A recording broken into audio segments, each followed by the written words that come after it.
All right, everybody, welcome to episode 17 of the Business Blueprints. Man, I got somebody I've known for a long time, and boy, has he come a hell of a way.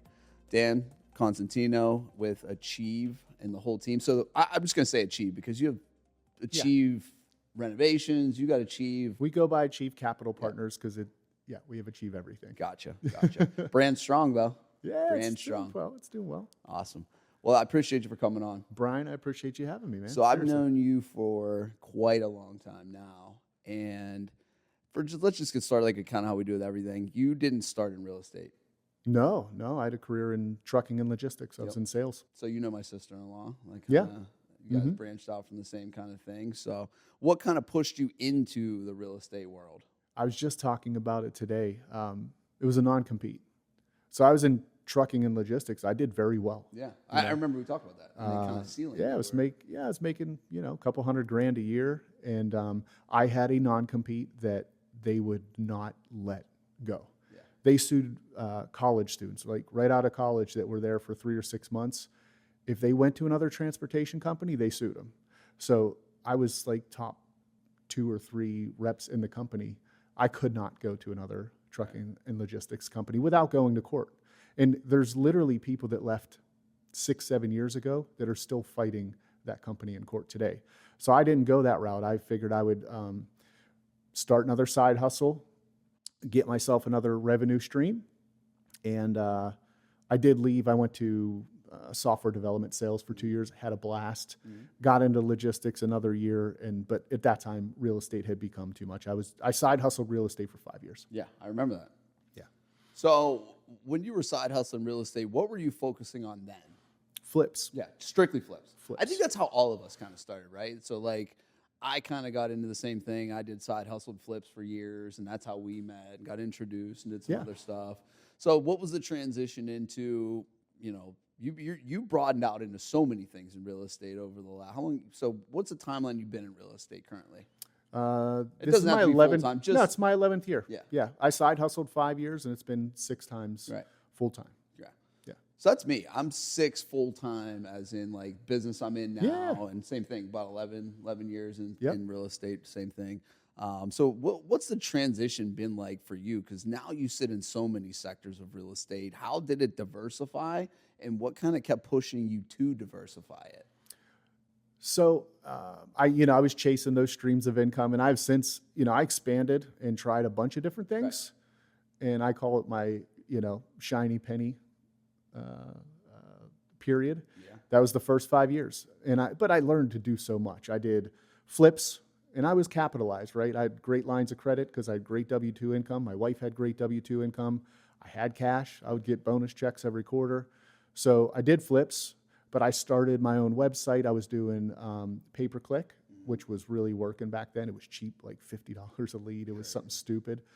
And then it went to $200, and then it got, less and less competitive. So anyway, went into a little bit of wholesaling, but I was generating my own leads, long story short. So I was able to I didn't farm an area like Callaway did up in Allentown, and I always envied them for that, right? I did too, for a long time. The people that farm areas I love their model. They're hyper-focused. I didn't do that. I did pay-per-click, so it was anywhere in the Pittsburgh area. So I flipped some. I kept some as rentals because I wanted to flip them, but they were kind of like, they weren't great houses. So they worked from a BRRRR standpoint. I lucked into finding out what the BRRRR strategy was. And then I would wholesale stuff that I knew I could sell. Yeah. Like I never had a wholesale that I'm like, I can't get that sold for you. I just knew it wasn't my model, and that some other guy would. Because you had acquisitions kind of going based upon what you were doing, but you didn't have a disposition team. You didn't have any of that. Nah, that was when I was working with Fred. A little bit. You know, it was just a little bit too much for me. But we didn't do much wholesaling. I would wholesale every now and again when it was pretty juicy, which now, it's funny to see what wholesaling's become. But wholesaled a couple in my self-directed IRA, which was nice little thing. So I tried different things, and I love data, right? So I looked at the spreadsheet of what would happen if I held on to 10 or 15 units long term. And those numbers excited me way more than flipping, right? and flipping kicks you in the balls all the time. So all the time. Yeah. It's the same thing for me. Is I'm extremely data driven now in the same regard. And again, I tell people all the time, it's what you're playing for, right? Like if you have a decent living, you don't need to make a living off of the rentals. Like you can do them for just wealth building, tax purposes. There's all different ways to attack all these things in real estate, just based upon how you're viewing it. Yep. And again, we all kind of played the same game together, because I remember even talking with you back in the day about wholesaling through your self-directed IRA and some of the strategies that we all kind of played, and that's all a part of it, is the relationships and talking to each other about, hey, we're going to try this, we're all kind of doing this, and we all kind of had those waves where like flipping was extremely cool, that it was, again, now that wholesaling is just, when I had Matt on here, I was like, look what you did. Look what you did. Yeah. I was like, you were the king, and now everybody wants to. Now you look what you did. That was never a model I wanted to get into, and I missed the boat on it for sure. We totally did. Yeah. Matt got in at the perfect time. Yeah, he got in the perfect time, and he was locked and loaded. Yeah, 100%. He was a professional from day one, Yeah, and he was. You could just tell he was built different than most of the people that are even doing it today. Yeah, almost all. Yeah, he's a definite stud in regards to business and all the other stuff. So, again, as things have transitioned, you do a little bit of hard money lending too. When did that come about? I've been doing that for 10 years. I was going to say, that was almost around the same time as when you started. I had a self-directed, so when I left that company, I rolled over an old retirement account, and I lended with one of my friends who has a settlement company. He was like, hey, do you want to lend on this? I do this every once in a while, and he was lending to me. Yeah. So I'm like, yeah, I'll do this, because I flipped in my IRA a couple times. It was a pain in the ass just because of the custodian, the way you had to do the bill pay. So I started doing that as like a secondary lender. I lended on his paper. And then I liked it, and I had more money, and I started to flip less. So I had more money from my private investors than I had deals. So I started lending it out, and it just gone from there. So we funded over $26 million to local investors. I do a little bit in Texas and North Carolina to some people I know very well that are great operators, but the majority, 97% of it is in Pittsburgh. Yep. Yeah. So nowadays, do you have risk tolerance when it comes to what you fund and what you don't fund in the Pittsburgh market? Like, I had Chris on here too, and the same thing. Like, they have a certain standard, they have a certain price point, they have a certain this, they have a certain that. Do you have the same parameters as that his business? We do. I really don't like to go over 300,000. Gotcha. I really is that all in loan, or is that ARV? That's all in loan. Gotcha. Okay. And I stay away from the high price stuff. Our average loan size is $133,000. So it's bread and butter. It's safe. I underwrite them conservatively, and so do my borrowers. But all in, the loan to value is less than 60% by the time they either get appraised or sell, which is amazing, right? Yeah. So that's super secure. Oh yeah. And I love it though. We've done over 200 loans at this point. So far, altogether. So far. Yeah. So you plan on expanding that at all? Or you I just do. Kind of, is that like, okay, so you do? I do. You kind of reach those points those ceilings where you hit kind of the ceiling with your private lenders. Mm-hmm. So now we're looking at institutional money. We'll see how it goes. I'm working hard at it. So okay. I'm sure something will break loose. So I am working with kind of a person that is more familiar with the institutional money. So when you go for institutional money, I think a lot of people, just for clarification, people are going to think like big banks. Is that what you're doing? Is it like Chase, or are we talking S&T size banks? Or are you talking a different kind of investment type? Yeah, different type. Investment banks, family offices, things of that nature. Gotcha. Mm-hmm. Yeah, because I think what a lot of people think institutional, they think of like BlackRock or something like, Yeah, that's what they are. But like those guys aren't going to do less than $100 million, and I can't put that much on the street at this point. So some of them will not go below 20 million. Some of them will not go below 50 million. Gotcha. Some of them will not go below 100 million. So, I have to make sure I pick the right investment vehicle, because that size of a loan can crush you if you don't 100%. Deploy it skillfully.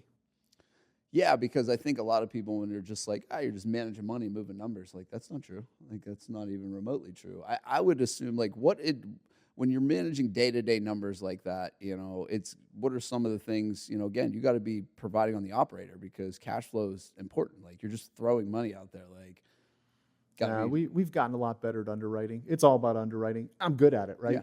Yeah. You've done so many deals, right? Someone brought a loan to me last week that they were like, oh, I saw the terms of the hard money lender and it was so high. It was like 6 points or something like that. So I heard about you. I wanted to come to you. I'm like, okay, you're cheap. I said, what's your ARV? And they told me their ARV. I said, well, give me your rehab budget. I already knew what path it was going. And they said $125,000 on a renovation. And it was a listed property. I looked at the pictures online. It needed gutted. Everything. I said, you're not going to be below $200,000 on this. $250,000 Without me putting this on a spreadsheet, you're not going to be below $200,000. I said, and she started to justify. I'm like, this is not for me. So it was a very short conversation. She's probably not going to, sing my praises. Yeah. But but that's the I got to protect. too. I got to protect that money. I was going to say because at the end of the day, all the problems will fall back on you. You asked me what my number one rule is. It's got to be a house I want to own. Yep. Period. That's the number one underwriting rule. If I don't want to own it, I'm not lending on it. 100%. Because in worst case, you got to take it back. Yeah. And that's what Chris always said. It was like they don't want to take them back. Nope. They don't want to finish the renovation. They don't want to sell them. They don't want to do all these things. Absolutely. That's bad business. Yep. It doesn't work in their model. Yep. Well, that's awesome in the sense of that type of stuff. So, obviously we've done a bunch of coaching events together. You took me to some awesome stuff. You've helped me level up over the years, which has been amazing. It's been fun to watch. It's been great for all of us, for sure. You've done some wild stuff over the last couple years, and let's talk about that. You transitioned into rentals hardcore. So big time, yeah. What led you to get into the big multi world? Was it research? Is it timing? Is it, again, a lot of these business adventures, timing, research, a lot of the stuff like that. I mean, those are key. Yeah, it was focus. I had studied multifamily, like big stuff. Like I told everyone I wanted 100 units or above. I did that for like a year and a half, almost 2 years before I bought my first big thing. And just to put it in perspective, it took me 5 years, my first 5 years, it took me that long to build up to 30 units. I was going to ask that. Before you started making big purchases, what was your unit count prior to that? So it's funny. So I quit at the end of 2018, went full-time 2019. I went from 30 to 50 some. The next year I went to 80 some. The next year, so I guess, 21, I crossed over 100 units in May or June. And then I bought 305 units at the end of the year. Yeah. So I was over 400 units, 20 units by the end of 2021. And I had only been full-time since 2019. And then 6-7 months after that, no, it was 8 months after that, I bought 258 units. More. Yeah. Yeah. Yeah. That was one property. Yeah. So the first big purchase, how many units was it again? 305. 305? Yeah. And the biggest before that was 12 units. I was going to say, that was my next question. What was it before that? So literally that spring purchase was a $930,000 property, and it was 12 units. But it was right, it's weird how things work. I was right where the 305 units were. That's kind of how it happens, right? Yeah. So how did you, for people that don't understand, like I know a lot of people are like, how do you get a lead on something like that? Like how does something like that just get dropped? Did you chase that? Did you know about that? Did you get approached with that? Was it just something you kind of ran into? No, I just started posting that's what I was looking for. And people would bring me flip deals. They'd bring me little bird deals. And I said, I'm looking for apartment buildings. And there's just not that many people doing it. No, I mean, not at all. It was a $18 million purchase. There's just not that many people that can take it down. It was a hell of a dance to get to close on that one for me. But we ended up doing it. So no doubt. Yeah. So what kind of due diligence goes into a building like that? How do you run, do you run financials? Do you run value add? Do you run, how do you even, again, because I come from an acquisitions world in real estate. We all kind of did that stuff together. I'm very familiar with doing assessments on single family, duplex, even a couple units, flips, stuff like that. 300 units? no idea. Like, where do you start? Like, there's so much. Yeah, there's a lot, right? You've got to look at the big mechanicals, the big, Sure, roofs, all the same kind of thing, right? Roofs, HVAC, electric, plumbing. You got to know which insurance companies, which electrical panels they won't fund, right? So that's been a real problem lately with insurance companies. Oh yeah, we've. I don't want to diverge too much, but we literally had insurance go from 60 some grand to 170,000 in 2 years. No, I just looked at my general liability go up like double. Yeah, I don't even use it. So you've got to look at all that. You got to check property taxes because property taxes, we're going to pay $300,000 in October. So it's a real expense, right? Yeah. You got to go per unit. What's my average cost, right? You can line item it all out, but at the end of the day, you got to say, if I have to do everything, kitchen, bath, how many baths, flooring, you can get square footage right online, right? Sure. What's the flooring, paint, and fixtures? You can back into a per unit cost pretty well, depending upon what the HVAC situation is. You've got to understand the utilities. So, I have a list. I had a great list to start off with. And your earlier question was, how did I start to study this? I joined a mastermind specifically for multifamily operators. Gotcha. And I'm still a part of it. Yep. I'm going to the Grand Tetons here at the end of the month. Awesome. To speak on a panel and just be a part of it. Those guys, they run what they call a boardroom. So every day of the week, they have one of their people hold a call. So their COO, their chief investment officer, their acquisitions guy. So no matter what your problem is, they have a day of the week to where you can ask any question, and they literally will give you their SOPs, documents. If you run Monday.com, which I do not, but they'll clone their board and give it to you.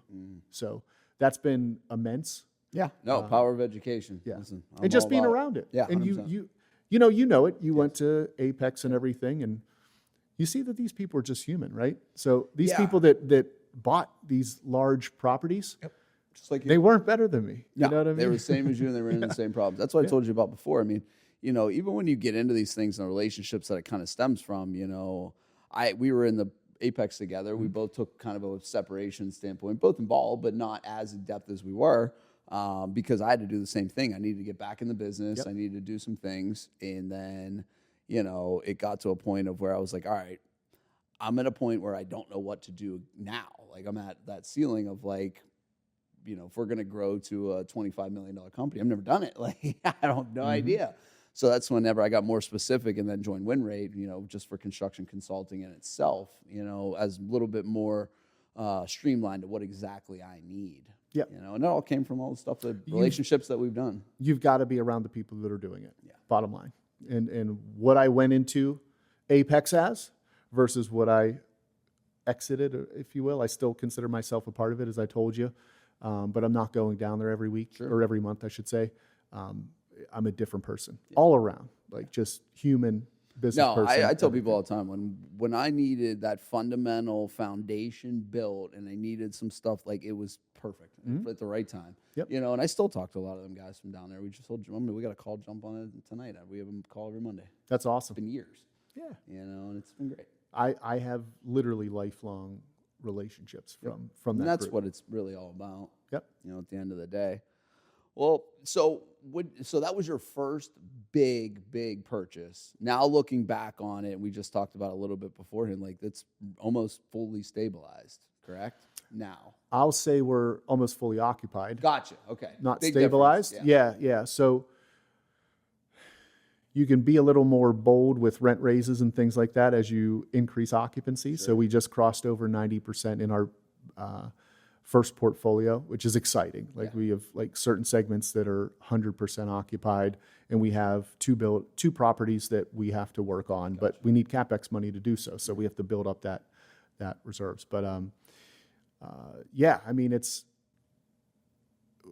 I think we're doing 50 or 60,000 more a month than we did last year, each month. Yeah. So obviously that adds up fast. You can self-fund that CapEx now, which is exciting.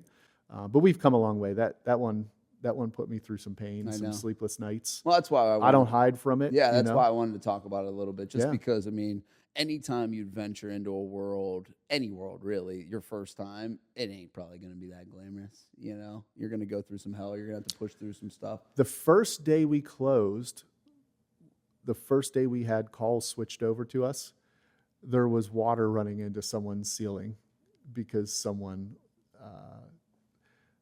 broke one of the stems, like in, you know, those two-handle tubs. Anyway, it was running into the thing. No one would answer the phone. So I drove out to Beaver. You know, the first night, I'm like, oh, this ain't good. Nah, it's gonna be great. And there was emergency calls nonstop. They just had nothing but bubble gum and scotch tape holding stuff together. It was really bad. And we don't have that anymore. Yeah. Since you've come in and value added, renovated as needed, and done all that stuff. Now, is that I would say that that's got to be somewhat of a common occurrence with these buildings, you know, coming from older landlords that just were like, we'll just get enough to kind of get by, and then they had a big appreciation ad. And I would say yes. Yeah. I would, you know, I looked at this seller as kind of a mentor, so there's a lot of surprises, quite frankly. I never, you know, you hear about the slumlords. Yeah. I didn't think that you could do anyone that I would know yeah. would run their place like that. Yeah, especially that size. Yeah. I mean, you talk about, I mean, you could have some problems. Yeah. Yeah, big time. We don't have those anymore. Yeah. It's unbelievable. And I've talked with you, you know, along the lines of like how this has been going. I've heard in the beginning you're like, dude, this is just. Oh, it beat me up big time. Yeah. Yeah. Lots of sleepless nights. Sure. Pissed off investors. At the end of the day, I had to hold true. I'm pretty open with it. I've put pretty close to $1 million of my own money in it instead of doing like a capital call, right? I'll get it back. And we've raised value so much over the past couple years. I'll get it back, but I owed it to my investors to literally do whatever I needed to. I've sold properties. I've liquidated properties in Allegheny County to make myself liquid. You know, I paid myself a big acquisition fee on another deal with the help of our buddy Alex. He gave me the confidence to do it because I never. Yeah, that's a whole different story. But he gave me the confidence to do that. And I didn't do that and go buy a house. You know, I didn't go do that and buy, I buy fun stuff, but it was not with that money, I promise you.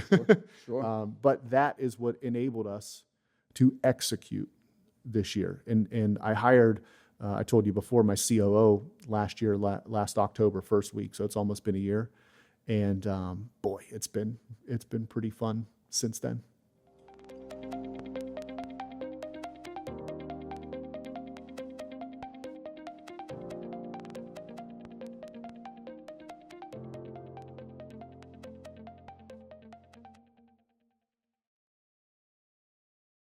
Yeah, it's been an interesting ride to watch, man, just because it takes so much tenacity, especially with a project that size. And you have so many moving parts, and you have so many people involved, even on, like you said, even on the acquisition side. It's not just your money. Like, you got a lot of people that kind of swung in on that and made it possible and did a lot of these things. What would you say, you know, your biggest challenges were looking back on that now, you know, to seeing where it is now? I mean, you got to be stupid fucking proud of where it's at. Very proud of where we're at now. So many challenges, you know. I mean, just because, how big is the area, like, altogether? It's like, it's got to be like 10 acres. I mean, how big's the whole complex of the apartment? Oh, so the first 305 unit portfolio is different. There's 10 different properties. Yeah. Downtown Beaver, there was 90 some properties. I should know the exact number. It's close to 100. I think it's 99 units. Yeah. Downtown Beaver. So the one's a 50 unit. The other one is actually 4 different buildings, but there's 42 there. Yeah. And there's a 7 unit townhome little plot. The other big area that we had were 2 properties, a 100 unit property. So there's 5 buildings. I don't know how many acres it is. Pretty sizable. I was gonna say, I've seen them on maps. Yeah. And the other one is 3 buildings, 52 units. Not that big. Yeah. From a acreage standpoint. Yeah. The other ones are I would consider them small, but we own some acres. The 258 unit property is 126 acres. Yeah, I was going to say one of them had a whole. Yeah, that one's like a real. That's like a real complex. It's unbelievable. It's got a very big management office. It's got a big warehouse, which is awesome. It has a literal old firehouse, like with a little tower there for communications and satellites and stuff like that. We're going to make that into an event room. So we have a lot of plans for the amenity side of things. We just couldn't, we can't justify it until we get occupancy up, because we came in, they were paying about $350, $400 a month. That included gas, water, and sewer, lawn care. So we came in, we essentially doubled it. Yeah, you know what I mean? But I was Satan out there for a long time, but it's calmed down to a great degree. But yeah, I was not a very popular person in that area at all. Nobody likes change. No. But if we had not come in, that place would have been blighted enough to be shut down. I'd agree. Yeah, we've put in probably $4 million into that place at this point. Just the first one. No, this is the second one. This is the second one. It had a lot of room. Yeah. We bought it for $18,000 a unit, so there's a lot of room to. So did that second deal stem from the first deal? It did. Okay. Yeah, we had an operations guy who worked for us. He's an ex-cop, so he knew everyone out there, and he lived at this Midland facility, Midland community. He made friends with the property manager. The property manager told him that they were looking to sell. They did not want a certain investor, one of the biggest ones out there, to buy it, because they would have raised the whole property. So he introduced me, and I worked a deal out with the 24 shareholders that owned it. Wow. It's pretty cool. It's a military housing. It was built for the families of the military, our servicemen and women that were deployed for World War II. Is this the complex that has, you can almost see the river from? Yeah. Okay, that was the one we were looking at from the aerial view. Yeah, super cool. 126 acres. It's pretty amazing. It's badass. Yeah, it's super cool. It's funny how that all kind of transitions like that. So did the bumps in the road on the first one make it easier for the second? Yes. I mean, I wish I could. I wish I could put into words. Yes, it made us so much better. Yeah. The things that you get experience, right? At the end of the day, the first one gave us a ton of experience. Oh yeah. It made our inspections on the front end way better. We had company cam of every single unit. We knew what the roofs were. We had quotes on the roofs, and so it made us a ton better. Yeah. And that purchase and the stuff that has transpired, like all those stacks are, splitting because they're old cast iron. So we're just replacing every stack we can get our hands on now. But yeah, every purchase, every bad hire I make makes me better. So I mean, we've had to kiss a lot of frogs 100%. To get where we're at. Did you have we're pretty good now.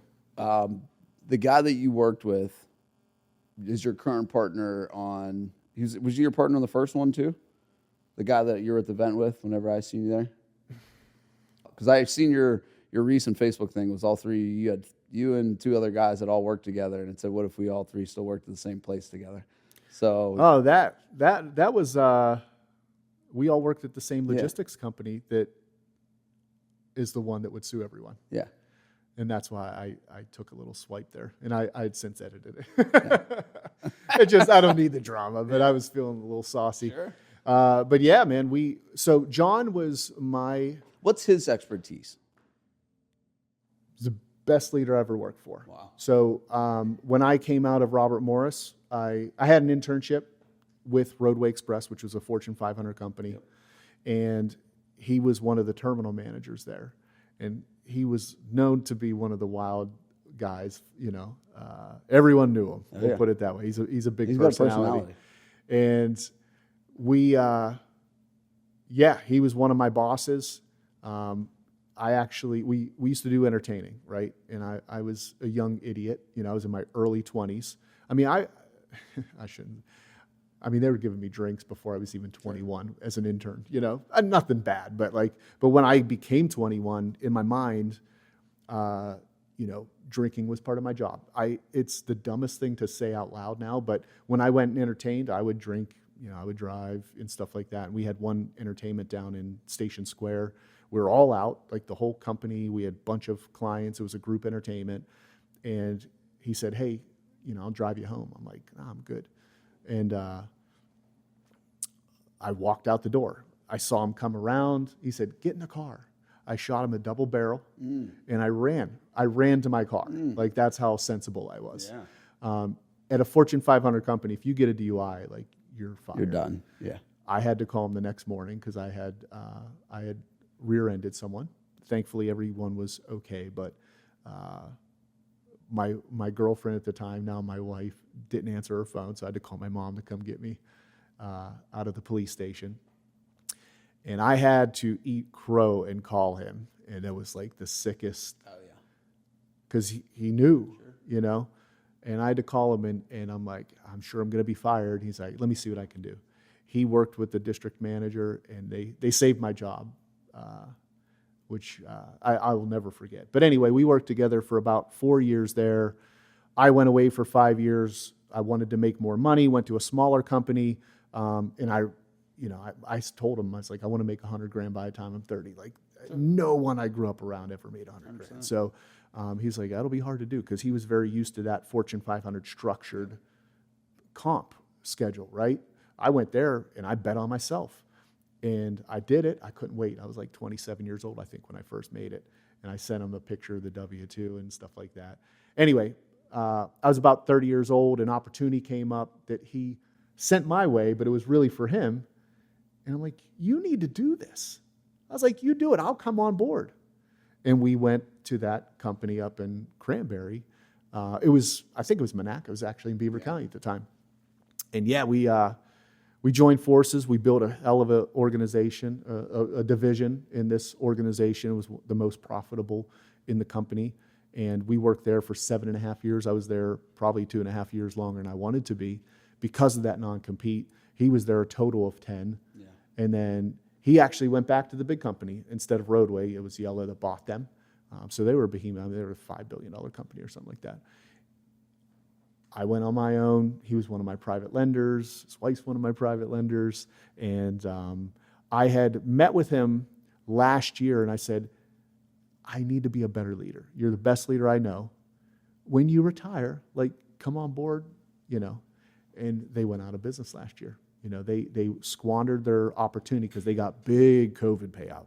Like, I don't know how, multi-hundred millions, right? Yeah. Enormous, to bail out the Teamsters. Yeah.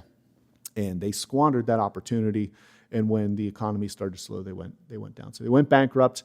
I still was nervous about hiring him, and he knows that because he didn't have real estate experience. But I knew he was the best leader. He's never had a losing team. Yeah. He always had a winning team.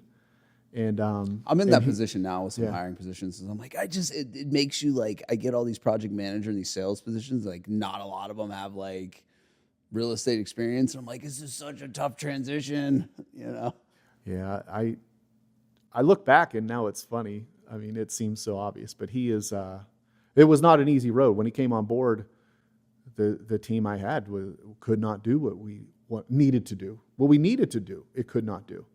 And like I said, we have the same payroll expenses last year, and we are just multiple times better than we were. We just have learned to hire better, and we're attracting better talent now. He is such a better leader than I am. Yeah, I'm good at other areas.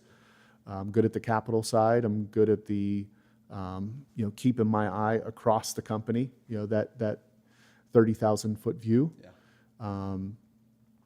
I'm great at analyzing data. He communicates. There's 1,000 things we can concentrate on our company, things that'll distract us, right? He's very good at distilling it down to a singular focus. So I was a rower in college.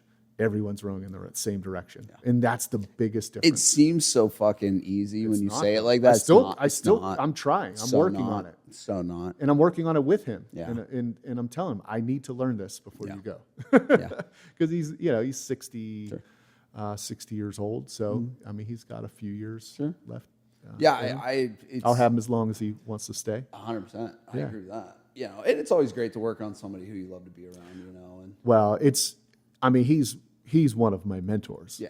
And I tell them that, like, I'm like, look, you've created tremendous results, but I can't tell you how cool it is to be able to do this alongside a guy you've looked up to for 24 years. Yeah, and he's having fun too. Good.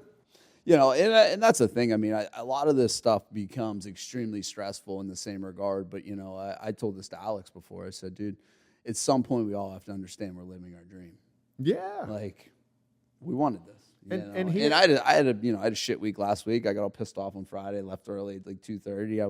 I couldn't, it's just one of them weeks, you know. Yeah. And I was mad all day Friday. I woke up Saturday and I'm like, but look at where, you know what I mean? Like, this is what you wanted, dude. Yeah. Like, you know how this goes. You can get all upset all you want.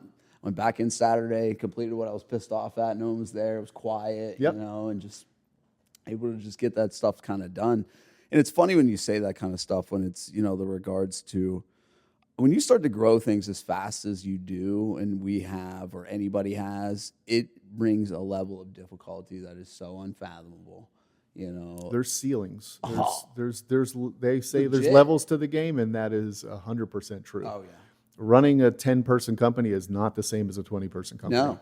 At all. No. And we all, I mean, I preached to you before. I'm like, I feel like we had good processes. Yeah. Well, you can have the prettiest process in the world. If you don't have the people that will consistently execute it, it's just a piece of paper. Or a file, or a file. Because all you're really doing at that point is just doing busy work, and then you fucked up on the part of actually the execution. Yeah. But you make yourself feel good when you're putting all this fancy stuff down on paper and all these processes and systems. And the biggest thing I've learned is learning how to hire over the past year. Yeah. It's and we've done that through trial and error. Me too. But a big thing is we have a better understanding of EOS. Yeah. You know, the GWC and our core values. We have a better understanding of that. We've seen how it played out in certain people. I can sense when someone's toxic and poisoning the well now, and they may not have before, but they are. Like, I'm better at recognize that. I don't have a problem firing people anymore. Yeah. Is that may come off harsh. Sure. I was afraid to fire the people that I came into the game with, right? It was very difficult. Was it because you felt like you owed them something? Yeah, they helped get me to where I was, and there was no question about that. Yeah. But guess what? They're in a happier place, and so am I. It wasn't like I wanted to fire them. Yeah. It just the company grew to a level that they weren't comfortable with it. They weren't happy either. So that's been a big thing. And I told you we implemented Culture Index. There's DISC. There's Predictive Index. Yeah, we use DISC a lot. No matter what. I really like Culture Index for a lot of different reasons that are probably. Well, I like what you were even saying. It says that like 44% are like to that job they interviewed for. That's an interesting. It doesn't show that on. Well, no, it shows the match to the pattern that you pick. That's what I mean. You pick. Yeah. Yes. It also shows you their energy units, right? Mm-hmm. So for people that are with you, it'll tell you what their natural energy units are, and then because it makes you answer questions on who you are, and then what you are in your job. And then if there's a difference by, let's say a delta of 10 between the energy units, if it's a lower number on the bottom graph, their job behavior, then that means that they're pretty much checking out, or they're disengaged. If they're 10 units above, then that means they're stressed. And that gives you go over this on a quarterly basis. You do it about every 90 days. And that gives you a talking point. Say, hey, you know, this is what your energy units are. You don't keep it from them and try to use it as some like mumbo jumbo. Yeah. You go over with them, say, this is what this tells me. Talk to me. Does that have any truth to it? Does that ring a bell? And like we had one guy that showed like 20 or 30 energy units difference, meaning he was stressed. Yeah. And it got him talking. He wasn't necessarily stressed by his words, but he brought up some things that I think we as leaders could do better to make his job easier. And we were understaffed at that point too. So we now are fully staffed, and he's much happier. Like we just went karting out at Wampum on Saturday. I've seen that. Like, oh, it was a blast. Where was that at? I was meant to ask you about that. Yeah. We've done the indoor karting. We've never done the outdoor karting. This is badass. Yeah. It goes like 45 miles an hour. Up in Wampum, Pitt International. Yeah. pit race, the old Beaver Run. Yeah, because we do quarterly events and all that kind of stuff. Yeah. We've had to make some hard decisions here recently too. We decided we're going to eliminate remodeling. And oh, really? Yeah, it just takes so much of our focus. You want to talk about rowing in one direction? Yeah, that's a business that steals all your attention. I stopped over a year ago. Yeah, I mean, it worked really well. And it's fun. It worked really well for us in the beginning because we needed a cash flow engine, right? It was, like you said, the investment vehicle. I needed an investment vehicle to not steal funds from the actual real vision. Mm-hmm. The vision was never to be a remodeling company. It was always to be a home building company. But you need some fast money, and that's faster money. Yeah, and we needed it in the sense of, when we went through COVID and downturn and all that stuff, it really held its own. But, it requires so much more energy now. And data. So my accountant bookkeeper is basically our fractional CFO. Okay. And he, was like, listen, guys, like, it's 13% of your margin now. And he broke it down to, all right, yeah, you guys did 1.5 million. Yeah, you grossed or you netted $250,000, but you did 50 projects. So let's divide that. He's like, you made $4,700 a project. Congratulations, guys. I was like, fuck. I've had those moments, yeah. He's like, yeah, it's funny, isn't it? I was like, all right, I'm done. Again, because what really started happening to us too is our workman's comp went up to like $62,000 a year. Our general liability went up 7x. Our vehicle insurance went up 3x. And I'm like, I had two options. I either go work in high end and do designer work, which I don't want to do, or I'm gonna have to do $2.5 million in remodeling to make up for the deficit. And I was like, "There's for no the way." Fixed costs. Yeah, I'm like, "There's no way." I'm like, and I'm not willing to add money to my ad spend or what I'm doing to. I'm not. Yeah. It did what it needed to do, and it was a great tool, and that was a hard decision for us. We had to have a discussion with the team and the people, and it was didn't go over great. No. Yeah, no. But I mean, all the guys in the team in the field, for instance, though, are working. They're all working until the projects are done. So I can't ask for any more than that. Not thrilled in the decision, but that's how it is in business sometimes. Like at the end of the day, like you said, if you're not all rowing in the right direction, because we have all separate departments now, and if departments are doing 20% this, 80% that, 15% this, 80% that. You're just distracted. Yep. And you can't really set a actual goal, and you can't really run EOS because your rocks are going to be scattered between a parenting company that just doesn't anymore. Yeah. I always say there's a fine line between opportunity and distraction. Yeah. So it was the same thing so again, let's go back to Claudio and win rate, right? So we went down there to kind of figure out what's the next path. And, we started talking about, Claudio's big into the EOS, same kind of thing, 3, 5, and 10. We're like, all right, we want to be here in 3 years. And we started going through it, and he's like, whoa. He's like, 3 years? He's like, you guys are going to be here in 18 months. He's like, what are you talking about? And again, it goes back to the coaching in the same sense of like getting out of your own way. Like I didn't see it because I'm just ingrained in the destruction of what goes on around me. He's like, you guys, based upon your leads, based upon your lead conversion, based upon your conversion from design to contract, he's like, you guys need 40 leads a month. You're already getting 35.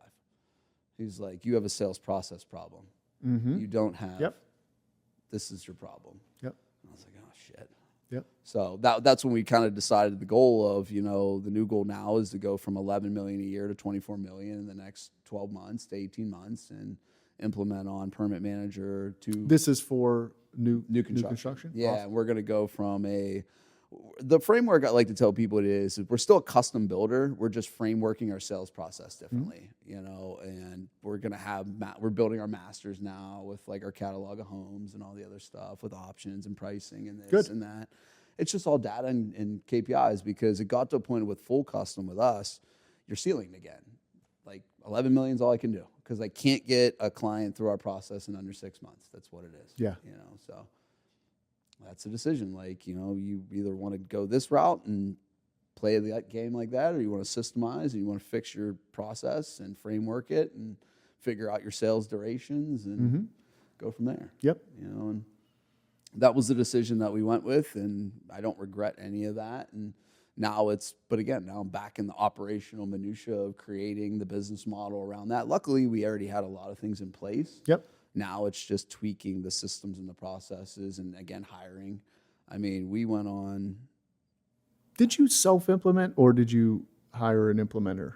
Self-implement. Yeah. Yeah. I want to talk to you about an implementer. I can't imagine self-implementing. It's awful. We've essentially been doing that for the past year because I knew I was turning over you can't do it. It's so tough. And it's also nice because they have a library of experience and customers that they can help mentor you with, right? And beyond that, it also gives you a third party perspective, just like Claudio and those guys, right? Yeah. It's a third party saying, guys, this is where you're screwed up. Mm-hmm. So I mean, it's worth the money. Yeah. No, 100%. And just think of what turnover does, how costly that is. It's so expensive. Yeah, that was even the expensive thing that we found out during COVID when we were switching subs and doing this and doing that and vendors and this and that. I mean, oh my God, how expensive that gets. It's just incredible. You know, I mean, I was same as you. I mean, sleepless nights. I mean, there was days I was like, we're done. We're done. I have zero idea how to get out of this one. Yeah. You know, and I think, again, you know, we've always played the game to the correct way, and I'm the same as you. Like, I'm not going to run from anything. I'm going to do whatever I got to do to make sure that things are right. And I think, you know, the game and God drops you little gifts along the way where it just keeps you just right where you need to be able to get it over that crest there, you know, moving forward. One of the biggest things that first of all, to win a business, you have to survive, right?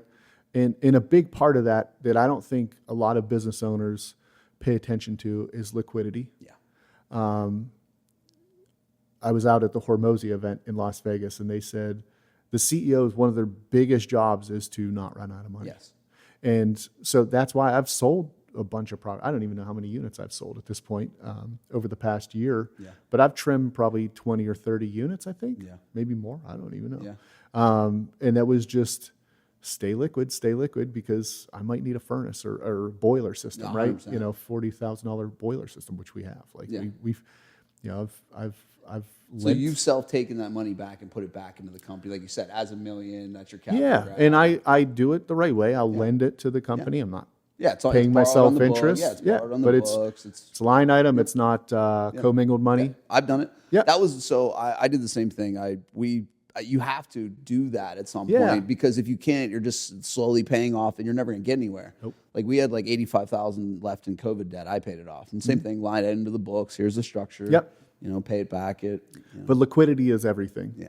You know, you gotta always look for ways to find financing or get liquid, whatever you need to do. That's because you're going to have tough times, right? You're going to have lulls especially in your business. I would imagine there's seasonality to it and things of that nature. The biggest thing that I've learned to fuel growth. Yeah, the biggest thing that growth is so painful. Yeah, but like the biggest thing that I've learned is just an unstable market. Mm-hmm. An unstable market like COVID you will get destroyed. Yeah. I mean, not that I've never seen anything like that ever in the history of my life, and I hope we don't, but like that was just, you're at the mercy of.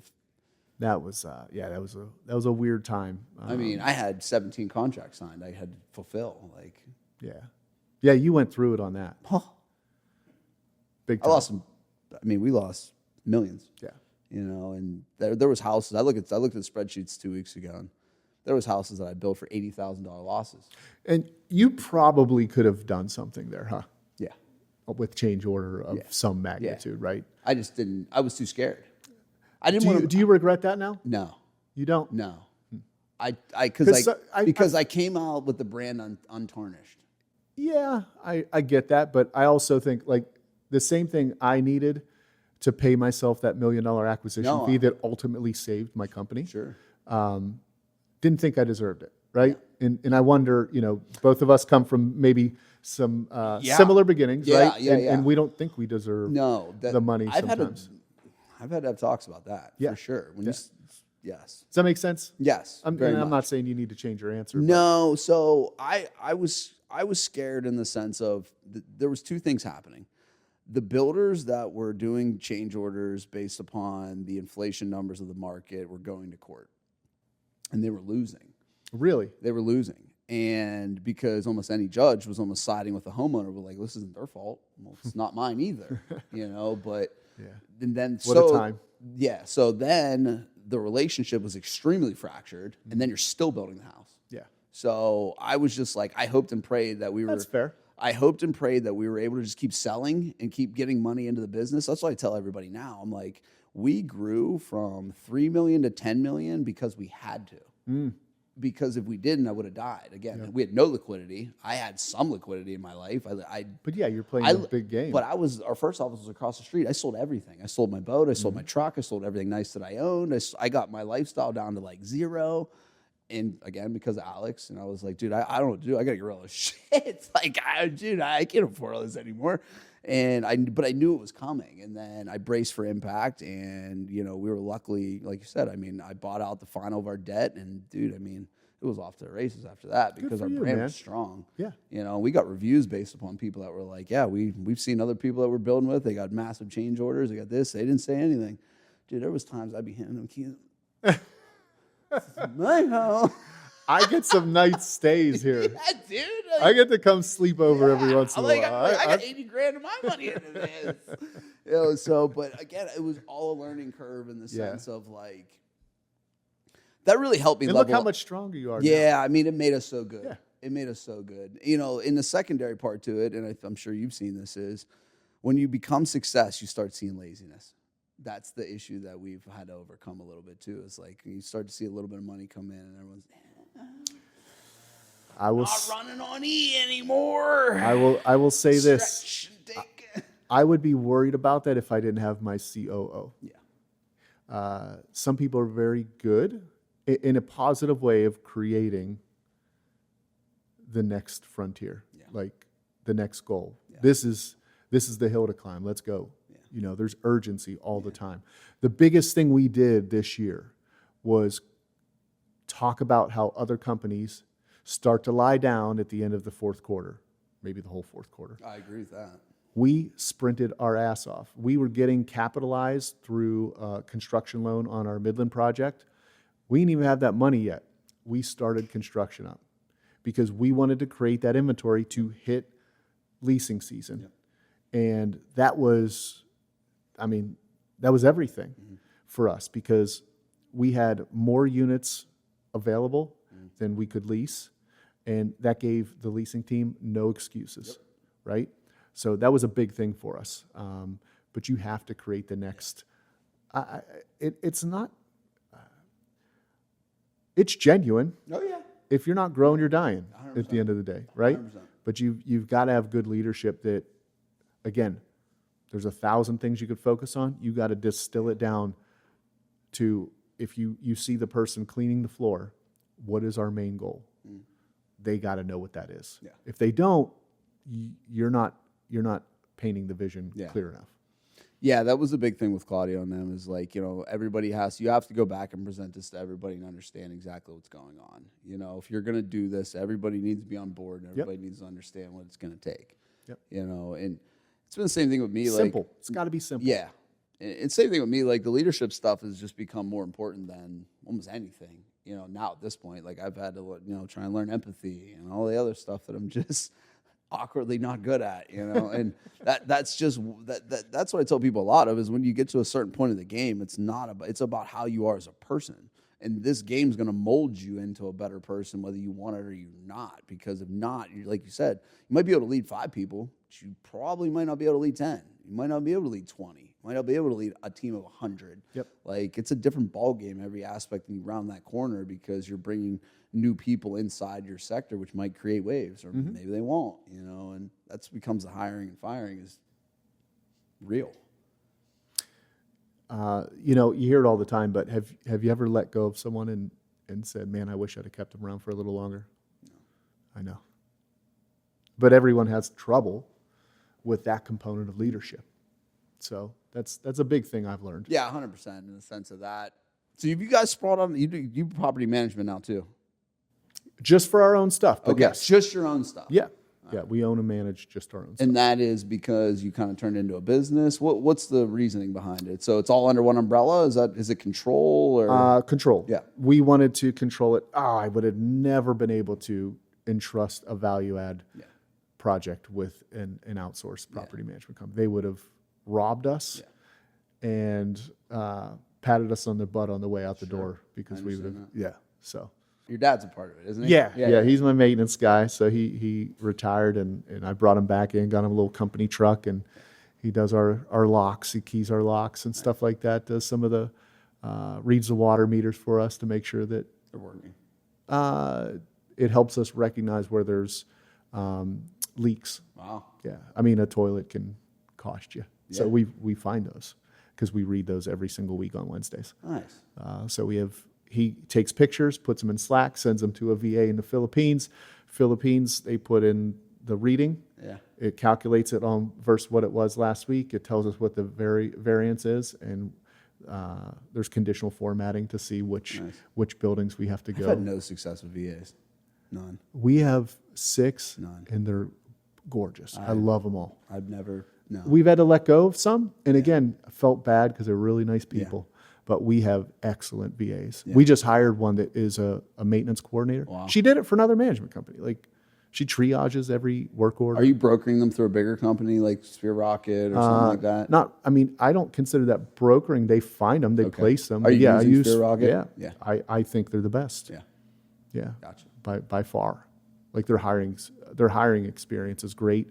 Their support on the back end is good now. Yeah. It has been for a year. They have a Slack channel just for me, because I could never remember who my success rep was, right? Yeah.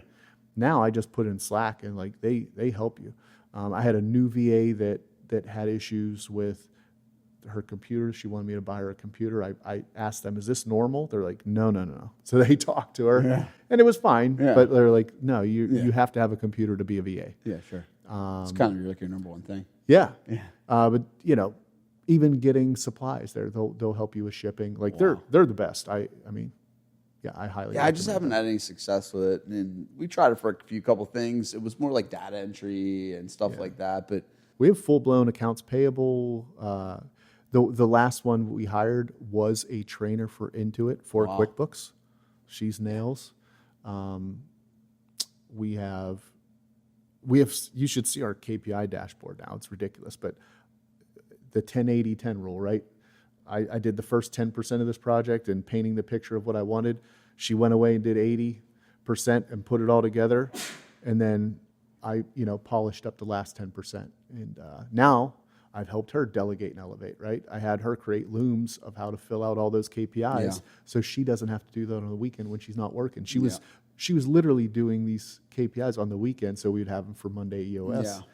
So I said, we have someone working on the weekend. She didn't want to let go, but she has, and it's freed up her time. Yeah, so that's what we've been incorporating too, is finishing out, redoing our Asana, then doubling back to do the looms for the training process. That's what Claudio said, and he was like, this is a great time to put them looms. I was like, oh my God. But yeah, I mean, it's all part of it. Yeah. And that type of. It's all about growth. Yeah. But again, if you don't have people that will follow it, it all comes back to people. 100%. I mean, that's the challenging part when it comes to, so what's your size of your staff now? I think we're 25 maybe. With VAs? Yeah, including the VAs, and we have some 1099 leasing people. Gotcha. But yeah, we're about 25. So who's doing all the training with a lot of those people? What does your day-to-day look like now? My day-to-day is different all the time. Mondays are my office days, EOS days. Okay. But anyway, what's the training look like? We had a controller start today. We hired my wife as a fractional HR consultant. She came in, onboarded them. It's professional. Yeah. It's like, she came from UPMC. Sure. So she's nails. I highly recommend her to everyone. She's awesome. She does the onboarding. She put a learning management system in, so like there's a whole curriculum for different types of employees that we bring on. And then it all comes back to, like, I'm over finance. John, my COO, is over operations, which leasing falls under that. But everyone operations, he has too many direct reports right now. We just have to fill out our leadership team. Before we had leaders that just couldn't lead. Gotcha. You know what I mean? And then accounting, the 23-year-old or 22-year-old I hired 3 years ago or whatever it was, like, he was been running my accounting team because I've had turnover in that leadership role. So I feel very good about, the controller because of the culture index survey, lots of interviews with him directly, having him interview with my CPA, things of that nature. So Brandon will get him on board, but I can tell that he knows 100 times any of us on the accounting side of things. So Jen, who has been my director of operations, she's running leasing right now. She trains a lot of the people coming on board from an operation standpoint, property management, leasing. So, we're building that out for sure. It's tough. Yeah. It's a lot. But because when you start thinking about it, you're like, oh my God, where do you stop? It gets so minute. But the funny thing is, if you hire the right people, I get it. They're not going to need that much. I get it. I hired a guy from there was a contractor for the shell plant out there. Yeah, the cracker plant. The cracker plant. So he managed Compass. I don't even know what they did, but there's 3 plants for Shell that he ran operations for. It was like maintenance. So knows nothing about. He's an ex-Marine, knows nothing about property management, and he's been nails. Yeah. I mean, he's got our accounts receivable down to virtually nothing. So our collections is phenomenal. Yeah. He's got maintenance, down. We measure how many open work orders we have. Dude, we used to carry like 50 to 70 work orders over every week. Now we're like 10. Yeah. And these guys weren't property managers. They just they have a standard and they stay on top of it. That standard's a big thing. It's an internal standard, right? It's not. Leadership can say whatever they want. They have to have that internal desire. Like, that's what I'm saying. Like the internal standards is a wild thing. They have to believe it can be done. Yeah. It's very frustrating to see people that you just know they don't believe in what they say. Yeah, I'll shoot for that. We're on track, right, for our rock. They don't believe it. Yeah. They don't even believe it. You can tell. And that's what's got to change for you to be successful. Yeah, it's challenging. Yeah, they don't change. That's just the reality of it. No, 100%. Yeah, it's weird because the more and more business gets bigger and the more things go on, the more and more exposure happens. Mm-hmm. And then you're like... Our EOS implementer warned us that we would turn over a lot of people. Yeah. I went from no turnover for 5 years or for 4 years, I should say, to a like 70 or 80%. It was hard. Yeah. It was painful. That's a lot because it's just always bringing in new people is the same thing, and eventually you're just like, oh, yeah, my, gosh, we're on the same song and dance again. Well, nobody just fit the role. Yeah, it's fun though. Yeah, no doubt. All of it in the same sense of like I said, when we sit back and realize like we're living our dream, and I think.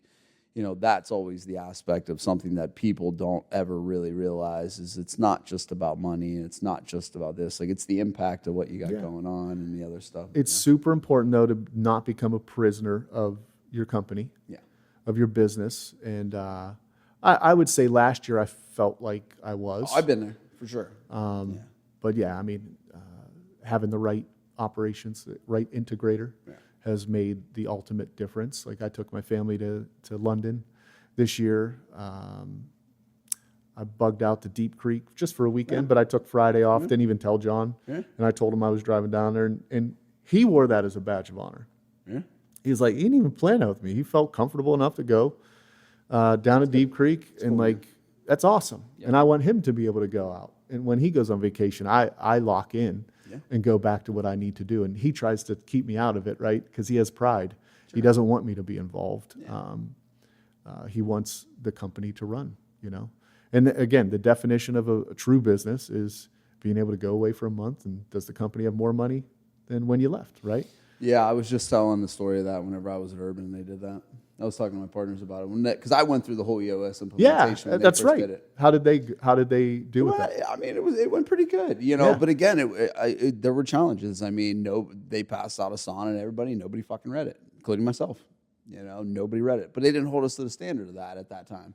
It was more just, again, it was just like you said, the 27-year-old you with your first $100, your $100K W-2. That was me. Because I was with them when I was 27, and that was my first time I made over 6 figures legally in my life. And I mean, I remember that day I drove home to my wife and was like, look at this fucking thing. Yeah. It was probably the proudest moment of like, still, and it should be. Yeah, like still. I mean, it should be. You know, and I was just bugged out on how great it was. But it was, you know, again, they made all the right moves and all the right things, you know, in the same sense. It was, I've seen the power in it for years. You know, that's when I became a sauna fluent because they were doing it there. I set up a lot of it with them, and I was probably the person that worked it the best and all the other stuff. But yeah, I mean, you could tell like it's a real thing to get everybody involved. I mean, and not everybody who was with you in the beginning of that ride will stay till the end of that ride, unfortunately. You know, and you're right. I mean, there's a lot of times, you know, you will need to make a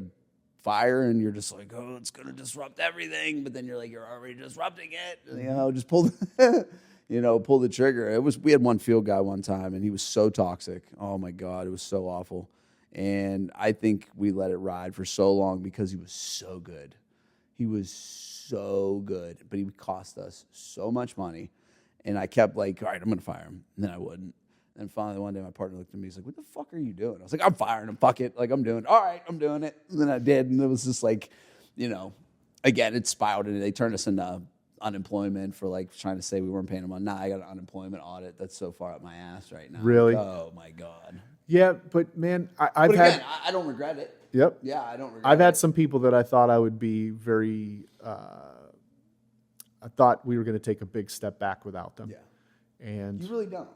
It's amazing. You really don't. It's so, I mean, that, you know, you got to be introspective and say, like, we do have something here, right? We do have something to build on, but you cannot have that toxic behavior. No, and that was the first thing Claudio kind of said whenever we were down there. He's like, everything has to be positive from here on out. Everything you do, got to be positive. Can't do this, dude. Yeah. Like, you know, that's why, like, on Friday, I was like, before I start blowing up, I just got to go. I'm just going to go. I can't be here. Like, I can't be here. There's going to be nothing positive coming out of here shortly. Like, I just got to go. Yeah. Yeah. I mean, it's been fun. I mean, you know, to see the level that, you know, we've all had kind of that smaller circle in real estate together, and to see where everyone's kind of gotten to and the different paths we've all taken to get there. And most of them are still here. It's pretty cool. 100%. Right? Yeah. I mean, it's definitely cool in the sense of, you know, we've all gone different paths. But we all kind of do the same thing collectively in the sense. And it's fun. I mean, I think that goes to show, right? That what's the saying? Real recognizes real. Yeah. You know, and it's funny to see the people that you rocked with back then, even if you're close or not, it doesn't matter. Still in the same, you know, still all talk. It's not like, you know, there's any bad blood or any of that type of stuff, you know. So what are your goals? What's next, man? I mean, what do you got planned coming up? I mean, is it stabilize, do bigger, do more? So stabilizations. I know we talked a little bit about Beaver's not the next play if you did it again. Well, or did you change on that? Nah, I mean, I'm going to fill in where it's strategic, right? So we just put 9 units, like 9 townhouse units, under contract that you can see our 50-unit building. Yeah. Makes sense. Yeah, they're great units. So we're taking those on. We're buying those in 30, 40 days. We do have a flip that came to me out of the blue in Crafton. It is so easy. Yeah. So it was stupid to pass it up. Sure. We'll put it that way. Yeah. It's tens of thousands of dollars of profit in there. So we're going to do that. But no, what's ahead? Going back into acquisition mode. Yeah. So we will buy at this point. Again, liquidity, raising capital. You know, my goal was to start a fund this year, and I just haven't gotten around to it, to be honest. I have more freedom to be able to do that now. You wanted to get more of start up like a syndication type deal. I mean, what I do now is raise private money from individuals, and it's a promissory note. So 12-month promissory note, or they're in on that particular flip or burr. Yep. A lot of paperwork. It's a pain in the ass. Like, I would love to do a fund where it'd be just not as stringent with the paperwork. Yeah. Shouldn't say that's the wrong term, but it'd be less. A little more streamlined. Yeah, a little more streamlined for sure. A little more systematic. I have great operators that I just know around the country. So we're doing some things, some development deals down in Texas, which are exciting. Okay, so you're looking to branch outside of Pennsylvania with the acquisitions.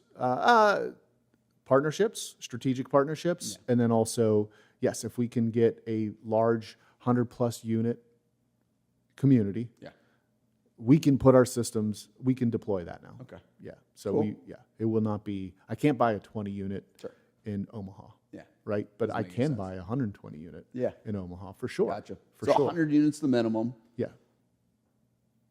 Is there any cap to the ceiling now? I would say no, but I mean, I feel comfortable in that 100 to, let's call it 400 range right now. Yeah. So because you know the operations behind it, you know everything that kind of goes into it. And now my question always is, whenever you get into secondary markets, like Pittsburgh old market, we got different kind of problems. Are you having to relearn some of the problems, or does that not matter as much as it's more an operational thing when you start buying these units? Like we have like crazy old, like you said, cast iron, this and this sewer line. Like Texas they don't have 1,900 buildings. No. Like, you know, like does that play a different role? It just makes it tougher to buy, right? Because there's bigger money that wants to be there because it's not just guessing that there's going to be appreciation there. There's going to be appreciation. Like you can throw a lawn dart down in the DFW Metroplex and it's going to get built on. Yeah. It's unbelievable. And there's so much of it. Atlanta's the same way. There's so many markets in the Sun Yeah. Belt in Texas that are just growing. It's harder to find good deals. But yeah, there's challenges everywhere. I mean, there's labor challenges. Sure. I feel like getting trained in Pittsburgh where you literally, it was brainwashed in my head, beat into my head that you do not buy for appreciation. Like it's just a nice little afterthought. Like that's been my biggest wealth growth has been the appreciation. Yeah. It's not the cash flow. You know what I mean? The appreciation's been huge. I mean, that's why I do it, to be honest with you. Yeah. You know, I don't, because I don't make a living off of them. You know, what I do is I keep them all in expense account. I keep for CapEx. If I have no tenant turnover, I just pay principal down. You know, and I keep enough in there for some CapEx. And, you know, I mean, I'm at 17 units, but mine are all in like A asset areas. Like I don't, I'm super, like I talk myself out of every deal. Yeah. Because I'm like, there's certain things that I don't want to do this, I don't want to do that. Because again, it just becomes a distraction for me. The next tier is us trading up from like the Class C to D stuff up to, you know, Class B. Yeah. Class B is where you can still make some value add. Yep. Yeah. So it's just trading up in assets. What does a Class B look like in Pittsburgh? Like what area would you call Class B multi? Is that Dormont? Dormont can be. There's Class C and worse than Dormont, but like North Hills. Okay. You know, I would say North Hills is a good Class B. You know, Class A is Wexford. Sure. Swickley. Cranberry, Swickley. Yeah. So Class B is like your Ross Township, things of that nature. Gotcha. Yeah. Yeah, I mean so do you have any plans to buy any? You're always looking to buy. So what areas, so that's what your main focus would be here is going from C asset classes up to a B? Yeah. If it were here in Pittsburgh. Yeah, I don't want to go through the pain that I went through again. So I want better assets and I want to make the value add pretty and more strategic with the rent raises, turning over tenants, which we've gotten very good at, right? That was your big thing you guys were talking about, that acre thing, is how many you were getting stable, how many you were just leasing. Just a shit ton. You guys were leasing a lot. We had, I mean, we would have liked to have leased 40, 50 a month, but like we were doing 20 to 30, which is pretty strong. Yeah. But I will say you asked me about the differences in markets. Huge difference between Allegheny County and Beaver County. Yeah. It's legitimately like shooting fish in a barrel in Allegheny County. You throw a unit up and it was rented. Yeah. You got to work a little bit to find qualified people out in Beaver County. And some of our buildings had terrible reputations. I'm sure. Right? So we've had to overcome that. We've now put a focus, right, on 5-star reviews. So we just clipped. I've seen you pushing them. Yeah, we just clipped over 50 in our management company. So we have a 4-star review in management company. Because I was going to say, because if you look at most management companies, like it's all 1 stars from either. Dude, we have either 5s or 1s. Anyone you evict is going to give you a 1 star. Anyone you deny on an application could give you a 1 star. Oh yeah. So we've been very diligent with that. But, just putting that focus on it, putting it on the KPIs. Yep. What gets measured gets improved, right? We didn't have that before. We just like, guys, ask for 5 stars. Nope, you got to put it on the KPIs. Yep. And every week they got to say why they had 0 5-star reviews, right? So it's been really helpful because I was told, I don't know if it's true or not, but that's what I'm beating the drum to, is once you get over 100, like your Google visibility becomes way better. Oh God, I'm trying. So, it's hard in construction. We're in the low 50s. Yeah, I'm in the mid 70s. That's awesome. Yeah. We put a focus on it. Yeah, it's a little easier for us, right? I mean, we could do a maintenance request for an existing tenant. They could give us a 5-star It's so hard for an owner. Like, it's repeated. And then it's like, you miss one thing at the end. They're like, and then sometimes you're like, you know what? There's a possibility I might get a 4 here that I might just not even ask. Don't discount asking your vendors. Yeah. Right? That matters too. Yeah. I mean, if people see, because how many homeowners? I'm gonna do it tomorrow. How many homeowners have heard the stories where builders don't pay their subs? Oh, all the time. So if they see that your subs are actually going the extra mile and giving you a 5-star review, which is legitimate. Don't say you bought a house from me. Say, hey, these guys are top-notch builders. They do quality product and they pay us on time.